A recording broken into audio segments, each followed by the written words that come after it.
యాదవ్ లాంటి యువకులని రేవంత్ అన్న తప్పకుండా రాజకీయ భవిష్యత్తు కల్పిస్తాడు. కష్టపడే వారందరినీ కూడా ఇంత పెద్ద చక్కటి అవకాశం మాకు కల్పించినందుకు రేవంత్ అన్నకు మనస్ఫూర్తిగా ధన్యవాదాలు తెలియజేసుకుంటూ ఈ యొక్క కార్యక్రమాన్ని విజయవంతం చేయడానికి వచ్చినటువంటి ప్రతి ఒక్కరికి మనస్ఫూర్తిగా ధన్యవాదాలు. యువ నవీన స్వరానికి ధన్యవాదాలతో వేదిక పైన సభలోనూ ఎందరో పెద్దలున్నారు, ఎన్టీఆర్ గారి అభిమానులు ఉన్నారు. ప్రజాపాలన ప్రభుత్వంలో అభివృద్ధి సంక్షేమ కార్యక్రమాల పట్ల ఆత్మీయత కనబరుస్తూ తమ తమ బాధ్యతలు నిర్వర్తిస్తున్న ఎందరో ఉన్నారు. అందరికీ నమస్సులతో పెద్దలు మండవ వెంకటేశ్వరరావు గారు శుభాకాంక్ష పలికేందుకు ఆహ్వానిస్తున్నాను. శ్రీ మండవ్ గారు.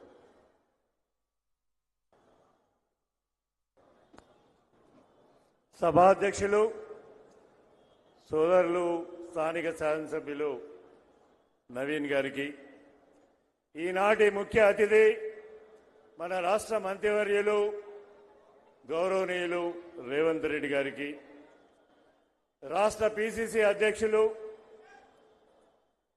మహేష్ కుమార్ గౌడ్ గారికి, పొన్నం ప్రభాకర్ గారికి, అజారుద్దీన్ గారికి, తుమ్మల నాగేశ్వరరావు గారికి, అలాగే వేదిక మీద చాలా మంది పెద్దలున్నారు.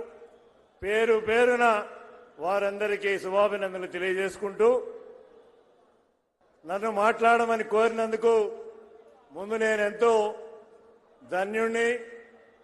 అలాగే ఇదే అమీర్పేట చౌరస్తాలో, ఇదే శ్రీనివాస్ నగర్ కాలనీలో తెలుగుదేశంలో నా ప్రస్థానం స్టార్ట్ అయింది. స్థానికంగా శాసనసభ్యుడిగా, అలాగే ఇంకా కూడా మంత్రులుగా కూడా ఈ గడ్డ మీద నుంచే స్టార్ట్ అయింది.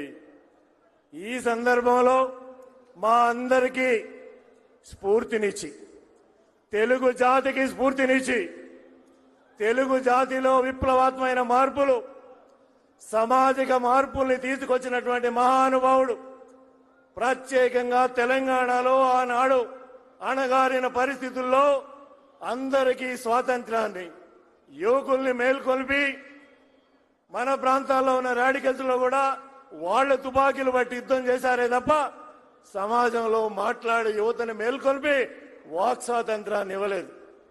ఆ రోజుల్లో ఉన్నటువంటి పటేల్ పట్వారీ వ్యవస్థని, దొరల వ్యవస్థని, భూస్వామ్య వ్యవస్థని ధిక్కరించి మాట్లాడే నైతిక హక్కుని యువతకిచ్చినటువంటి మహానుభావుడు ముందు ఎన్టీ రామారావు గారు. అంతేకాదు చాలా విషయాలు పెద్దలు మాట్లాడతారు, నేను ఎక్కువ మాట్లాడాల్సిన అవసరం లేదు.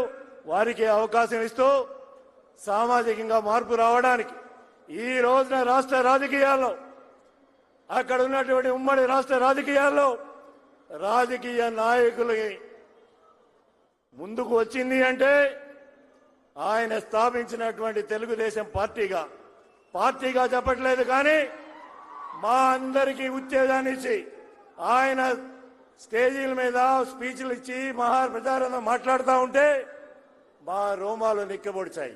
మా లాంటి యువకులు ఎందరమో ఎన్నో లక్షల మంది నాయకులై, ఎంతో మంది ఎమ్మెల్యేలై, ఎంపీలై, ఈ రోజు రాష్ట్రంలో ముఖ్యమంత్రులుగా, అలాగే కేంద్రంలో మంత్రులుగా చేసేటువంటి మహాభాగ్యాన్ని కలిగించినటువంటి ఎన్టీ రామారావు గారి స్ఫూర్తి మరవలేనిది.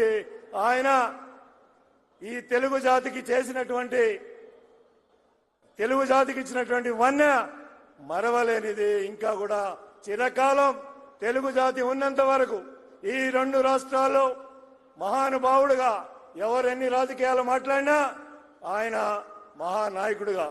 చివరిలో మేము ఎప్పుడు అనుకుంటాం, రామాయణం వినేటప్పుడు రామాంజనేయ యుద్ధం అంటే రాముడు ఏంటి, ఆంజనేయుడు యుద్ధం ఏంటి, ఇదేదో కథ రాశాడు అనుకున్నాం. కానీ నిజ జీవితంలో ఆయన ఇచ్చినటువంటి ఆత్మాభిమానం, ఆయన నేర్పినటువంటి శౌర్యం, కొన్ని రాజకీయ కారణాల్లో ఆయనతో విభజించినటువంటి ఒక చిన్న సర్బాన్ని చెప్పుకోగా బాధ అనిపిస్తుంది. ఏదేమైనా మా అందరికీ ఆ రోజైనా ఈ రోజైనా ఏ రోజైనా తిరుగులేని మహానాయకుడు ఎన్టీఆర్. ఆయనకి నివాళులు అర్పిస్తూ జై ఎన్టీఆర్. ధన్యవాదాలు సార్.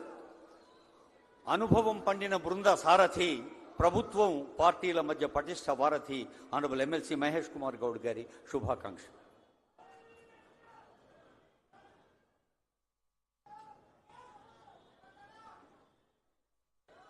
అందరికీ నమస్కారం. గౌరవ ముఖ్యమంత్రి వర్యులు శ్రీ రేవంత్ రెడ్డి గారు, స్థానిక శాసనసభ్యుడు తమ్ముడు నవీన్ యాదవ్ గారు, వేదిక పైనటువంటి మంత్రులు, పెద్దలందరికీ నమస్కారాలు. మాట ఇచ్చినాం, ఇవాళ నిలబెట్టుకున్నాం. కాంగ్రెస్ పార్టీ అంటే మాట ఇస్తే మాట కట్టుబడి ఉంటుందని చెప్పటానికి ఇవాళ ఎన్టీఆర్ గారి విగ్రహావిష్కరణ ఒక తార్కాణం. ఎన్నికలకు ముందు ముఖ్యమంత్రి గారు చెప్పినారు, నగరం నడిబొడ్డున అన్నగారని ఎన్టీ రామారావు గారు విగ్రహాన్ని పెట్టుకుంటామని. ఆ మాట ప్రకారం ఇలా నిలబెట్టుకుని విగ్రహాన్ని ఆవిష్కరించే కార్యక్రమంలో మనం పాల్గొంటా ఉన్నాం. మిత్రులారా, ఎన్టీ రామారావు గారు గొప్ప కళాకారుడు. నా దృష్టిలో వారిని ఒక పార్టీతోనో, ఒక కులంతోనో, ఒక ప్రాంతంతోనో ముడిపట్టడానికి లేదు.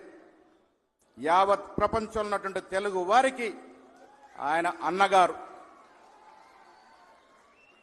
ఆయన పెట్టిన పార్టీ సిద్ధాంతం వేరు కావచ్చు, ఆయన ఆలోచన వేరు కావచ్చు, కానీ ఆయన కూడా శ్రీమతి ఇందిరాగాంధీ లాగానే పేదల అభ్యున్న కోసం పనిచేసినటువంటి మహానాయకుడు. ఈ రాష్ట్రంలో పేదవాడికి ఇచ్చిన ఇండ్ల కార్యక్రమం కానీ, ₹2 కిలో బియ్యం కార్యక్రమం కానీ, అలాంటి ఎన్నో కార్యక్రమాలు పేదవారికి ఇచ్చి పేదవారి గుండెల్లో చిరస్థాయిగా నిలిచిపోయినటువంటి మహానాయకుడు ఎన్టీ రామారావు గారు.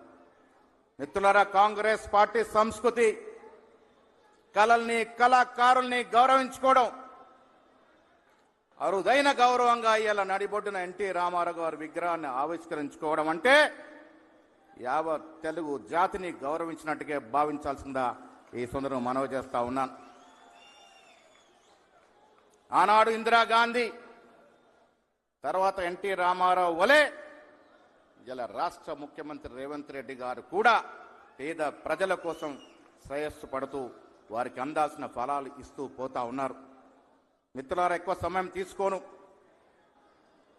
చాలా ఆలోచన తర్వాత ఆనంద్ నవీన్ యాదవ్ గారిని ఇక్కడ అభ్యర్థిగా నిలబెట్టాం. చాలా వాగ్దానాలు ఇచ్చాం, అన్నీ నెరవేరుస్తూ వస్తూ ఉన్నాం. దాంట్లో ఒకటి ఎన్టీ రామారావు గారి యొక్క విగ్రహ ఆవిష్కరణ.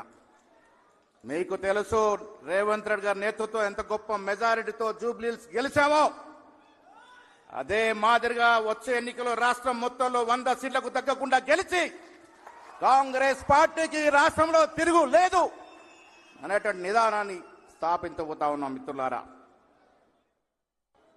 మహిళలకు ఉచిత బస్సు మొదలుకొని ఇవాళ సన్న బియ్యం వరకు ప్రతి పేదవానికి అందాల్సిన సంక్షేమం కాంగ్రెస్ ముఖ్యమంత్రి రేవంత్ రెడ్డి గారి నేతృత్వం అందుతా ఉంది. భవిష్యత్తులో కూడా అందుతుంది. వచ్చే ఎన్నికల్లో మళ్ళీ వస్తా